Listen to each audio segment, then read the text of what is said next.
Sobre fundo grafite em triângulo branco à esquerda com a palavra graduação, disciplina visualização computacional, planejamento da visualização e exemplos.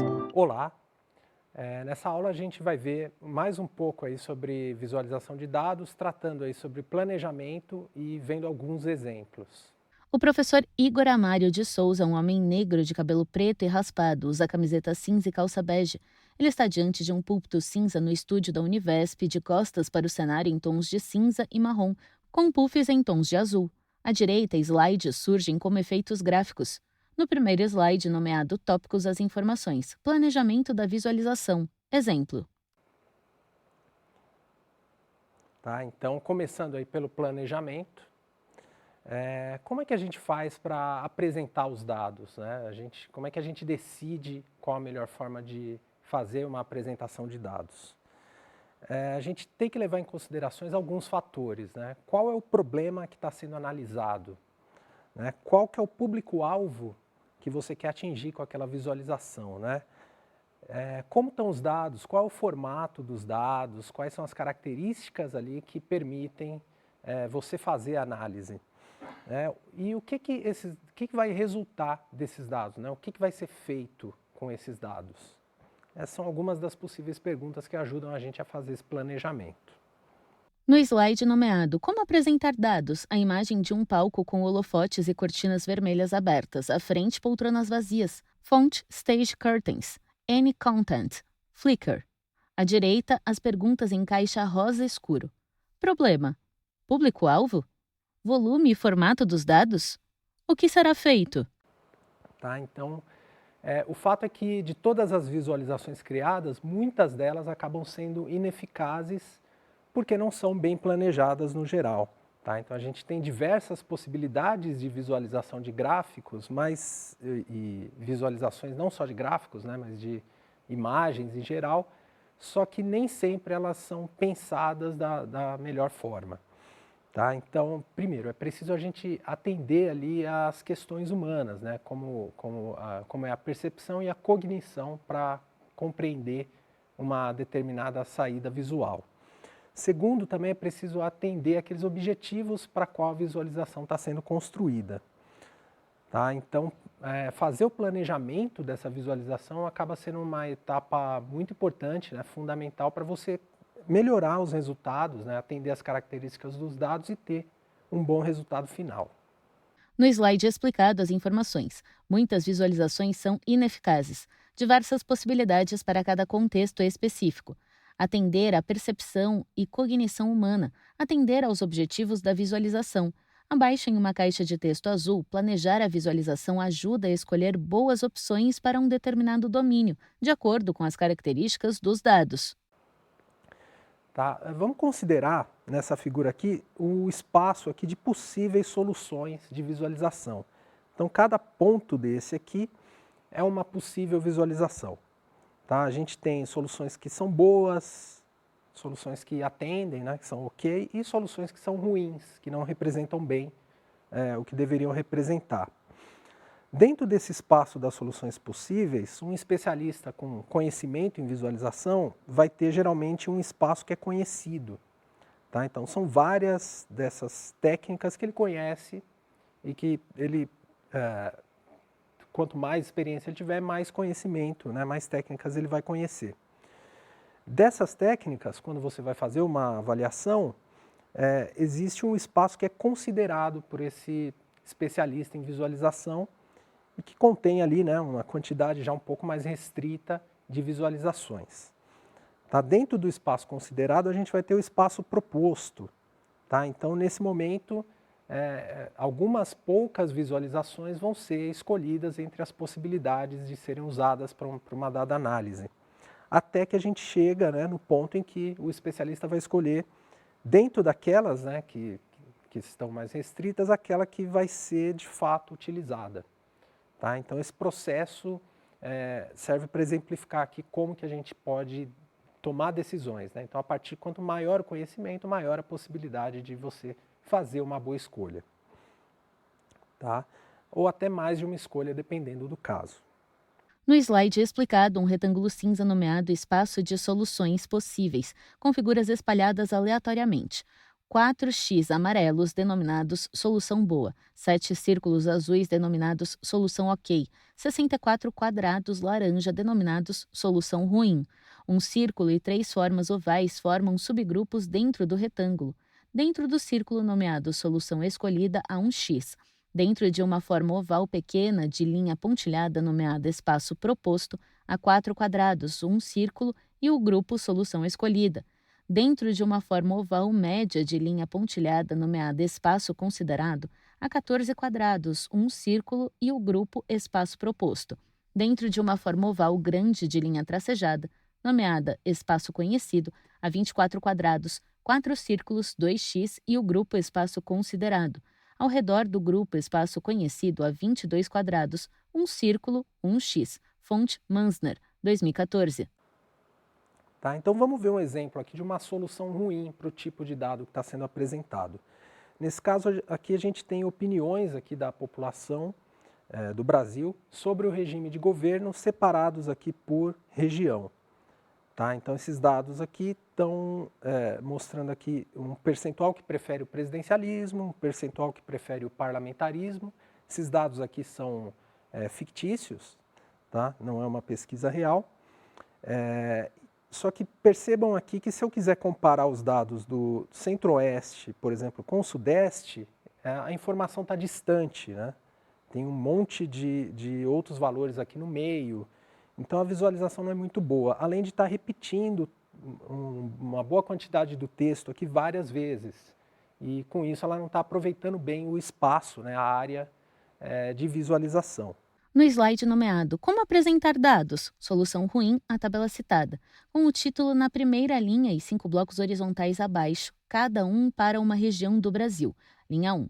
Opinião sobre o regime de governo. Bloco Centro-Oeste. Linha 2. Preferem o presidencialismo, 80%. Linha 3. Preferem o parlamentarismo, 15%. Bloco Nordeste. Linha 4. Preferem o presidencialismo, 6%. Linha 5. Preferem o parlamentarismo, 69%. Bloco Norte. Linha 6. Preferem o presidencialismo, 30%.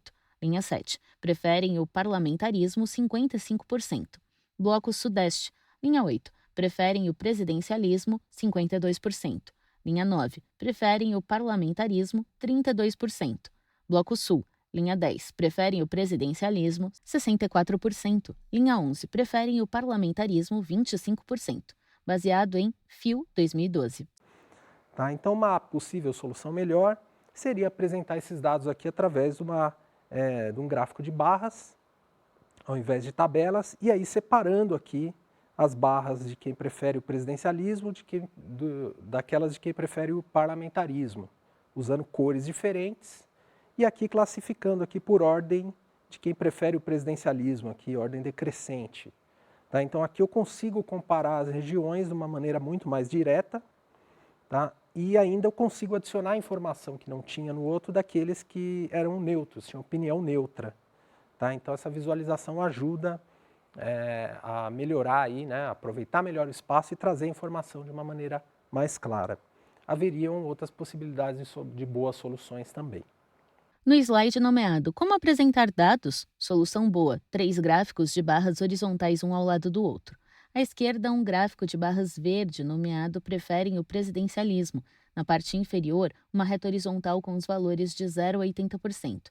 Acima da reta, as barras representam a preferência de cada região, de cima para baixo. Centro-Oeste, 80%, Sul, 64%, Sudeste, 52%, Norte, 30%, Nordeste, 6%. Ao centro, um gráfico de barras vermelho, nomeado Preferem o parlamentarismo. Na parte inferior, uma reta horizontal com os valores de 0 a 70%. Acima da reta, as barras representam a preferência de cada região de cima para baixo. Centro-Oeste, 15%. Sul, 25%. Sudeste, 32%. Norte, 55%. Nordeste, 69%. À direita, um gráfico de barras amarelo nomeado Neutros. Na parte inferior, uma reta horizontal com valores de 0 a 30%. Acima da reta, as barras representam as opiniões neutras de cada região, de cima para baixo. Centro-Oeste, 5%. Sul, 11%. Sudeste, 16%. Norte, 15%. Nordeste, 25%. Baseado em FIO 2012. Abaixo dos gráficos, uma caixa azul com o texto: opinião sobre o regime de governo no Brasil por região. Tá? E no planejamento, né, quando a gente fala do planejamento da visualização, existe um modelo chamado de modelo aninhado de 4 níveis, que foi proposto pela Tamara Mansner, né, que pode ser utilizado para você pensar as etapas diferentes de planejamento. Tá? Então, esse modelo é composto então, de 4 níveis, né? Ele é dividido em 4 níveis, e a ideia é abordar cada nível separadamente, cada um com as suas devidas preocupações. Esse modelo ele também pode ser combinado com outras técnicas que ajudam no planejamento. No slide com o título Planejamento da Visualização, uma caixa azul com o texto Modelo aninhado de 4 níveis, Mansner 2009. Abaixo 3 tópicos. 4 níveis de planejamento. Abordar cada nível separadamente. Pode ser combinado com outras estratégias. Novo slide nomeado Modelo de Mansner, com 4 retângulos coloridos um dentro do outro, do maior para o menor e de fora para dentro, retângulo rosa escuro, domínio, retângulo azul, abstração, retângulo verde, idioma, retângulo vinho, algoritmo. Fonte, Milani et al. 2020. Tá? Então, esses são os 4 níveis do modelo de Mansner, e a gente vai falar um pouquinho aí sobre cada um deles. Tá? Começando pelo domínio, o nível mais externo. Tá? Então, no domínio, durante o planejamento, você deve estar preocupado com as possibilidades de visualização e também com as características ali dos usuários que vão fazer uso daqueles dados. Né? Então, você quer saber, por exemplo, quais são as características do usuário final. Né? Então, ele tem algum conhecimento prévio daqueles dados ou esses dados estão sendo mostrados a primeira vez? Ele conhece técnicas de visualização e se conhece quais. Né? Isso ajuda a gente a tomar algumas decisões que atendam já às expectativas desse usuário final. Quando a gente pensa no usuário final como um grupo, né, a gente vai olhar para o público-alvo. Tá? E o público-alvo ele tem 2 perfis distintos, aí, predominantes, né, e que ajudam também a gente a pensar como mostrar esses dados. Tá? Vamos falar um pouco sobre esses perfis. No slide explicado, no canto superior direito, o desenho dos retângulos que representam os 4 níveis do modelo de Mansner, com o retângulo domínio destacado em rosa escuro e os demais retângulos em cinza. À esquerda, os tópicos: área do domínio, diversas possibilidades, usuário final, conhecimento prévio dos dados, técnicas de visualização conhecidas, público-alvo, perfil estratégico ou informativo, perfil investigativo ou exploratório. Tá? Então, primeiro o perfil estratégico ou informativo. Nesse perfil, o usuário final, ele geralmente quer usar a informação de uma maneira resumida ou sumarizada, tá, para tomada de decisão. Então, ele não quer olhar os detalhes dos dados, mas ele quer sim ver uma visão geral, né, do que aqueles dados representam. Tá? E nesse tipo de visualização, para esse tipo de público-alvo, costumam-se usar gráficos mais tradicionais. Então, o gráfico de barras, de pizza, costumam ser bastante usados, e painéis combinando vários desses gráficos também. Né? Esses painéis conhecidos como dashboards. Então, aqui tem um exemplo de dashboard, né? Combinando aqui esses gráficos para uma determinada análise num nível mais alto, né? Um nível sem muitos detalhes. No primeiro slide nomeado Público-alvo, os tópicos Perfil estratégico ou informativo, dados sumarizados, uso de indicadores, tomada de decisão, visualizações mais tradicionais, gráficos de barra, pizza, linhas, etc., painéis, dashboards. No segundo slide nomeado Público-alvo, Perfil estratégico, um dashboard dividido em partes horizontais. Na primeira, um gráfico de barras horizontais, um gráfico de colunas e um gráfico de pizza. Na segunda, 2 tabelas e na terceira, 2 gráficos de colunas e um gráfico de pizza. Fonte, Wico, Ball Software, Wikimedia Commons. Tá? Já o outro perfil, perfil investigativo ou exploratório, geralmente o usuário final vai ser um cientista ou um analista que quer olhar os dados de forma detalhada. Tá? Então, esse tipo de visualização normalmente é usada para fazer descoberta de conhecimento, então, obter novas informações ali que não estão tão claras, às vezes no nível menos detalhado, tá? E muitas vezes esse tipo de visualização contém vários níveis de informação. E aí o usuário ele consegue ir para um nível mais alto, um nível mais baixo, ver a coisa de forma mais detalhada, tá? E pode ainda usar múltiplas fontes de dados, combinar vários dados para permitir uma melhor análise. Tá? Além disso, esse tipo de visualização muitas vezes requer a construção de visualizações específicas para aquele determinado fim, né? Então, é normal você ter visualizações personalizadas para esse perfil de público-alvo. No slide nomeado Público-alvo, os tópicos: perfil investigativo ou exploratório, cientistas e analistas, dados detalhados, descoberta de conhecimento, diferentes níveis de informação, visualizações não convencionais, múltiplas fontes de dados. Tá? Então, por exemplo, nessa imagem aqui, a gente tem a topografia da Lua, né, numa escala de cores aqui, detalhada, mapeada aqui de forma geolocalizada. Tá? Então, é possível fazer uma análise bem detalhada, né, desse objeto de estudo. No slide nomeado Público-alvo, perfil investigativo, duas imagens topográficas da Lua nomeadas Near Side e Far Side. A primeira imagem é composta por manchas azuis, verdes e amarelas. A segunda imagem é composta por manchas roxas, azuis, verdes, amarelas, laranja, vermelhas e brancas. Abaixo, uma régua nomeada Topography, KM, que mede de -6 até 7 com as cores das manchas. Ela começa roxa em -6 e segue em tons de azul até -2, de -1 a 1. A régua está com a cor verde. De 2 a 3 segue em tons de amarelo. De 4 a 5 apresenta cor laranja e depois segue em tons de vermelho até 7. Topografia da Lua, fonte Mark A. Wikzorek, Wikimedia Commons. Tá? Indo agora para o nível de abstração, primeiro destacar que quando você vai para o nível de abstração, você está fazendo uma análise independente do nível de cima, né, do nível de domínio. Tá? E na abstração existem principalmente aqui dois tipos, né, a abstração de tarefas e a abstração de dados. Tá? Na de tarefas você está interessado em saber para que aquela visualização vai ser utilizada, né? Quais são as tarefas, por exemplo, o usuário vai navegar por aquela visualização ou ele vai simplesmente ver a informação resumida. Né? Quando a gente fala de abstração de dados, a ideia é entender como que os dados podem ser usados, né? Se eles precisam ser alterados ou transformados para algum formato específico para uso em uma visualização, quais são as características dos atributos, a dimensão dos atributos num conjunto de dados que vai ser usada para análise. No slide nomeado Modelo de Manzner, a abstração, no canto superior direito, desenho dos retângulos que representam os 4 níveis do modelo, com o retângulo abstração destacado em azul e os demais retângulos em cinza. À esquerda, os tópicos: independente do domínio, abstração de tarefas, navegar, comparar ou resumir. Abstração de dados, transformação para formatos específicos.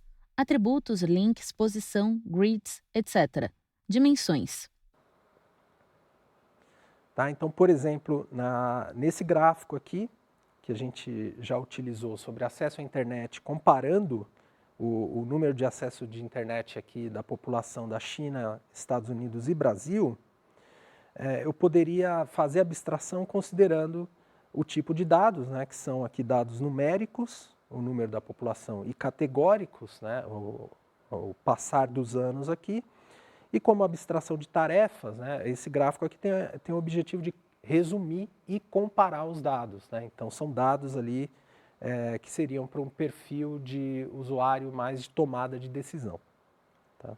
No slide intitulado Abstração, duas caixas bordô com os textos Acesso à internet e dados, numéricos e categóricos.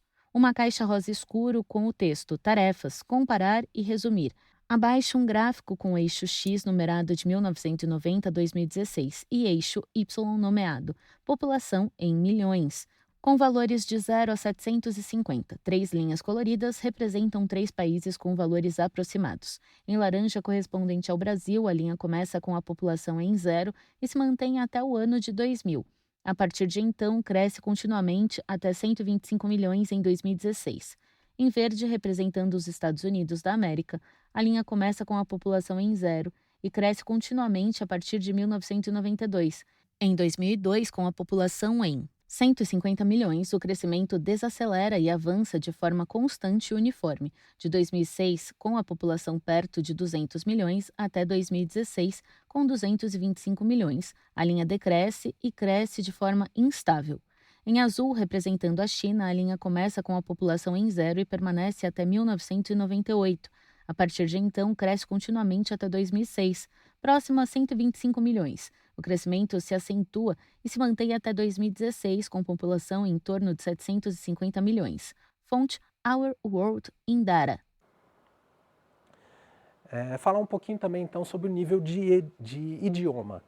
Tá? O sentido de idioma aqui dentro desse modelo é mostrar como que aquela visualização foi criada de forma mais específica. Então, quais são os detalhes que determinam como aquela visualização vai ser criada, tá?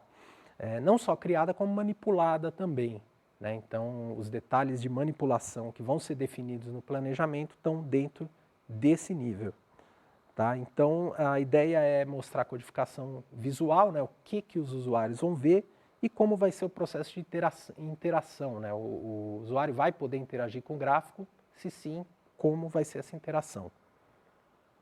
Tá? Além disso, você pode fazer uso de vários idiomas, ou seja, ter várias representações de visualização para um mesmo fim de análise.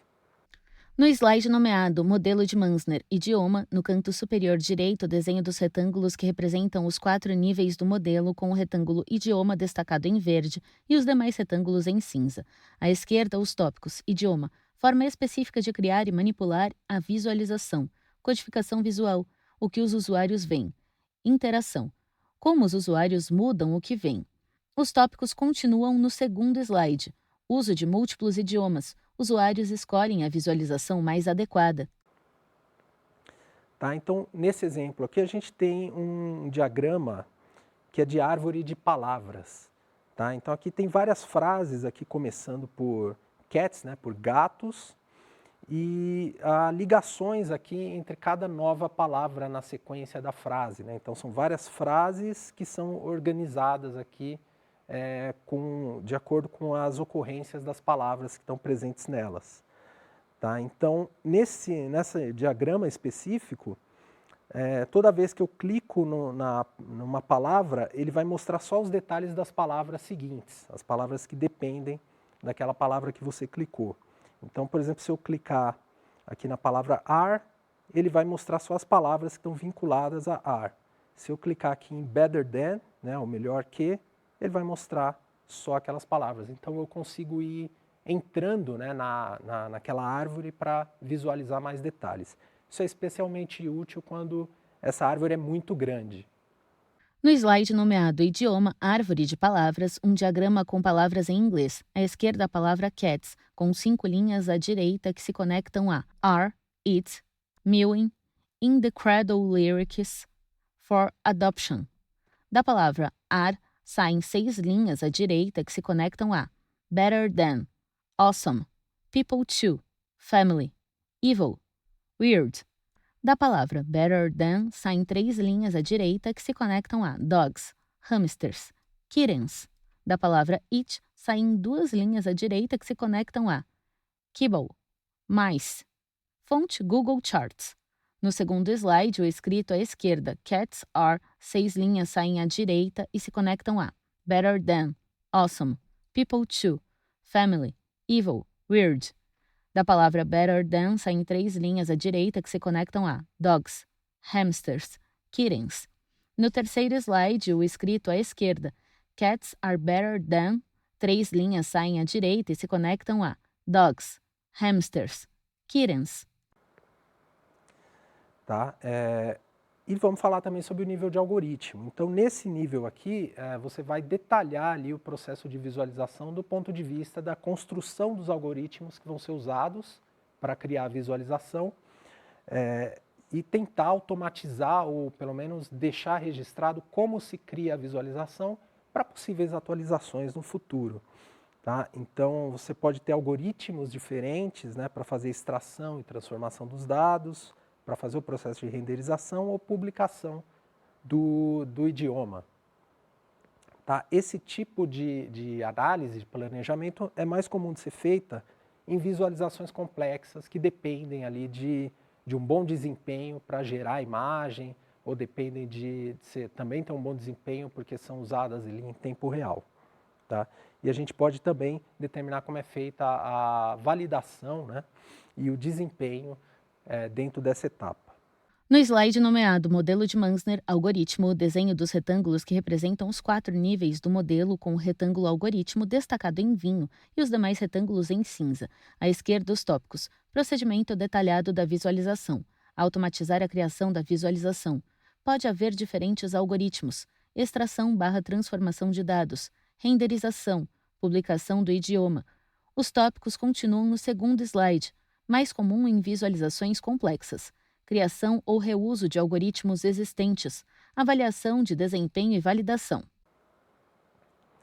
Tá? Então, aqui alguns exemplos, né, de gráficos que podem ser gerados aí para visualização bem detalhada, né, desde gráficos de barras até essa representação gráfica aqui do coronavírus ou essa representação aqui de grãos de pólen. No slide nomeado Exemplos, 3 imagens. Imagem 1. Sobre um fundo branco, 6 gráficos diversos. No primeiro gráfico, nomeado Multi-Channel Real-Time Monitoring, 10 fileiras horizontais, cada qual com uma linha colorida. Cada linha faz movimentos de zigue-zague ou de ondas em intensidades diferentes. No segundo gráfico, nomeado Animated United States Temperature Heat Map, o mapa dos Estados Unidos com manchas coloridas sobre ele, nas cores azul, verde, amarelo, laranja e vermelho. No terceiro gráfico, 2 faixas pretas lado a lado com linhas nas cores roxa, amarela e laranja, que representam espectrogramas de áudios. Abaixo de cada faixa, um plano cartesiano de 3 eixos com cada gráfico representado em 3D. No quarto gráfico nomeado Covid-19 Cases 27 March 2020, é composto por 20 barras horizontais coloridas que representam países. No quinto gráfico nomeado Electromagnetic Field Strength, uma mancha rosa e uma roxa, ambas irregulares, estão dentro de um círculo com divisões de círculos menores concêntricos e divisões de setores. No sexto gráfico, esboços cinza de prédios em meio a desenhos verdes de árvores. Fonte: Dimitri Hebstovic, Lightning Chart JS. Imagem 2. Representação de um vírus composto por uma esfera bege com pontos verdes e laranja e estruturas rosas salientes como espinhos. Fonte: Isoform LLC-AMI. Imagem 3. 4 bolas disformes com pontos vermelhos e unidas. Fonte: HPaves Wikimedia Commons. Tá? Essa visualização ela pode ser combinada com o que é chamado aí de tipologia multinível de abstração de tarefas, também proposto pela Tamara Munzner e pelo Bremer. Tá? E a ideia aqui é você especificar ainda mais, né, as tarefas que têm que ser realizadas dentro do modelo de 4 níveis, tá? Respondendo essas perguntas, né? O que, por que e como. No slide nomeado Planejamento da Visualização, uma caixa laranja com o texto Tipologia Multinível de Abstração de Tarefas, Bremer e Munzner, 2013. Abaixo os tópicos. Definir tarefas específicas para criar visualizações. Responder aos objetivos da visualização. O que? Por quê? Como? Tá? Então, o que e por que vão entrar aqui dentro do nível de abstração e o como vai entrar aqui no idioma, tá? Para responder essas perguntas listadas aqui. Tá? Então, por exemplo, o que deve ser apresentado na camada de abstração. Isso ajuda a gente a fazer melhor o planejamento. Tá? Então, no que a gente está preocupado com os tipos de dados e atributos que vão ser usados. Tá? Quando a gente fala do porquê, a gente quer saber em relação às ações, né, e os objetivos daquela visualização. E quando a gente fala do como, né, a gente está preocupado ali em como isso vai ser codificado, modificado, né? Então, se esses dados eles precisam ser organizados para aparecer, quais são as cores e o tamanho de fontes e barras que vão ser utilizados. No slide nomeado Planejamento da Visualização, o desenho dos 4 retângulos coloridos do modelo de Manzner, um dentro do outro com as informações. Retângulo rosa escuro, domínio, caracterizar o problema. Qual é a necessidade? Quem é o público-alvo? Retângulo azul, abstração, o que deve ser apresentado. Uma caixa bordô com o escrito o quê? Porque o usuário estará olhando. Uma caixa amarela com o escrito por quê? Retângulo verde, idioma, como será apresentado? Uma caixa laranja com o escrito como? Retângulo vinho, algoritmo, a computação é eficiente? Da caixa bordô o que sai uma linha que se conecta a uma caixa de texto bordô à direita com os tópicos. Conjunto de dados, tipos de dataset, disponibilidade, atributos, tipo dos atributos, direção. Da caixa amarela por que sai uma linha que se conecta a uma caixa de texto amarela à direita com os tópicos. Ações, analisar, consumo, produção, pesquisar, consultar, identificar, comparar. Objetivos, visão do todo, tendências, outliers, atributos, único, vários. Da caixa laranja, como? Sai uma linha que se conecta a uma caixa de texto laranja à direita com os tópicos. Codificar, organizar, mapear, cor, tamanho, manipular, alterar, selecionar, navegar, facetar, particionar, sobrepor, reduzir, filtrar, agregar, embutir. Fonte, Milani et al. 2020. Tá? E agora eu queria mostrar para vocês um exemplo de planejamento a partir de uma aplicação real chamada Jaguar. A Jaguar é uma ferramenta de localização de defeitos automatizada, do qual eu fiz parte do grupo que desenvolveu ela. Tá? E ela usa informações de teste automatizado para indicar possíveis trechos de código que tenham defeitos. Então, o resultado do teste, por exemplo, sendo negativo, né, o teste que falhou, ele vai indicar que existe um defeito no programa. Tá? E a ideia é gerar uma lista com esses códigos que são suspeitos para o desenvolvedor interagir e tentar encontrar esse defeito, então. Essa ferramenta ela foi proposta como um plugin do Eclipse, tá? E também como linha de comando, e ela é de código aberto e está disponível nesse link aqui. No primeiro slide nomeado Tópicos, as informações. 1. Planejamento da visualização. 2. Exemplo. O tópico 2 está destacado em amarelo. No segundo slide nomeado Jaguar, Java Coverage, Fault, Localization, Rank, os tópicos. Localização de defeitos automatizada. Usa informações de teste automatizado. Gera uma lista de códigos suspeitos de conter defeitos. Plugin do Eclipse ou linha de comando. Código aberto, github.com/saeg/jaguar. Tá? Então vamos fazer o planejamento com base no que a Jaguar indica para a gente, tá? Nas características, né, que são necessárias. Então quando a gente fala do domínio, né, a gente está falando aqui de necessidade, tá, de fazer automatização, e aí a ideia, né, qual é a necessidade? É localizar o defeito. Né? Qual que é o público-alvo, então, desse domínio? São os desenvolvedores e testadores daquele determinado programa. No slide nomeado Jaguar Domínio, os tópicos necessidade, automatizar a localização de defeitos, público-alvo, desenvolvedores e testadores. Quando a gente fala de abstração, né, o que deve ser apresentado? Né? O usuário final ele vai ver código, né? Código de programas e o resultado dos testes que estão sendo executados. Tá? E por que o usuário está olhando, né, aquela visualização que vai ser apresentada? O objetivo dele é simplesmente encontrar defeitos no programa. No slide nomeado Jaguar Abstração, os tópicos. O que deve ser apresentado? Código. Resultado de testes. Porque o usuário estará olhando. Encontrar defeitos do programa. Tá? Quando a gente fala de idioma, então a Jaguar está definida como um plugin da IDE Eclipse, tá? E vai apresentar uma lista com os códigos mais suspeitos. A Jaguar ela vai usar cores para indicar o nível de suspeição de cada trecho de código defeituoso, em diferentes granularidades, tá? Então você pode ver tanto métodos defeituosos quanto linhas defeituosas. E aí é possível então navegar pelo código a partir da lista, clicar na lista e navegar para o trecho de código onde aquela lista está apontando. E ainda é possível filtrar e fazer buscas também. No slide nomeado Jaguar Idiomas Tópicos, como será apresentado plugin do IDE Eclipse? Lista de códigos mais suspeitos, uso de cores de acordo com o nível de suspeição, diferentes granularidades, métodos ou linhas, navegar pelo código a partir da lista, filtrar e buscar. Tá? E quando a gente fala de algoritmo, a Jaguar ela funciona bem e rápido, né, para gerar essa lista, mesmo em projetos grandes, né? Então a lista é gerada em poucos segundos e ela pode levar alguns minutos para fazer o cálculo de suspeição para programas muito grandes, ali de centenas de milhares de linhas de código.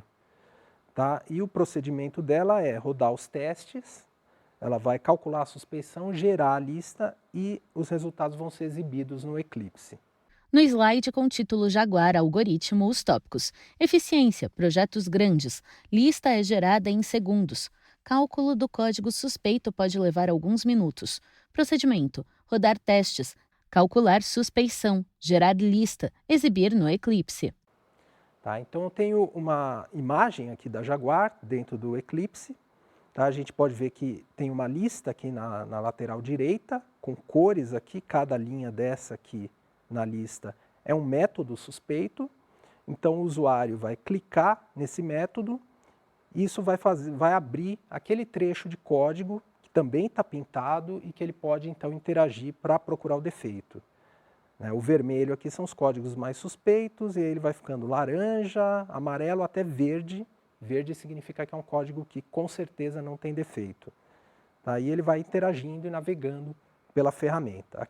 No slide nomeado Jaguar, um print da tela do aplicativo. Acima, duas linhas com barras de ferramentas. Abaixo à esquerda, uma aba com pastas e arquivos. Ao centro, um espaço com linhas de códigos com grifos em vermelho, amarelo, laranja e verde. À direita, uma lista com os trechos grifados, separados pelas cores e com uma coluna de pontuação no canto direito. Novo slide com o print de uma tela com uma caixa de pesquisa, uma lista dos trechos grifados separados por cores com a pontuação à direita, uma régua de filtro da pontuação e outra lista com os trechos grifados abaixo. Aqui eu mostro em mais detalhes aqui só a parte da Jaguar. Tá? Então também tem um filtro de busca aqui, né? Você consegue procurar termos, palavras no código e filtrar por valor de suspeição também.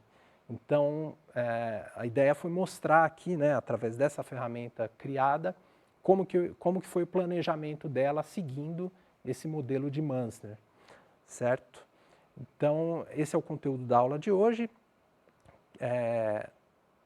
Na próxima aula, a gente vai tratar um pouco sobre algumas ferramentas que podem ser usadas para construir visualizações. Essas são as referências. No slide nomeado Referências, Visualização de Dados, capítulo Visualização de Dados em Big Data, Alessandra M. Paz Milani et al., Editora Saga, 2020. Visualization, Analysis and Design, Tamara Mansner, CRC Express, 2014. Show Me the Numbers, Designing Tables and Graphs to Enlighten, segunda edição. Stephen Phil Analytics Press, 2012. Google Charts, Word3, link developers.google.com/chart/interactive/docs/gallery/word3. Automatização de teste de software com ferramentas de software livre. Capítulo 9. Ferramentas de depuração de software. Auri MR, Vincenz et al., Gen. LTC 2018. Repositório da Jaguar, github.com/saeg/jaguar. Obrigado. Sobre fundo branco, 2 retângulos mini cinza sobrepostos alternam-se nas laterais. No centro da tela, os créditos em letras pretas. Governo do Estado de São Paulo, Secretaria de Desenvolvimento Econômico, Ciência, Tecnologia e Inovação. Universidade Virtual do Estado de São Paulo, Univesp. Presidente Rodolfo Jardim de Azevedo. Diretora acadêmica Simone Telles. Audiodescrição, Núcleo de Acessibilidade Flictis. Roteiro Ana Rafaela Chanes. Revisão Marina Bragiato. Consultoria Sidney Tobias. Gravação Leandro Ribeiro. Narração Thaís Lenk. univesptv.com.br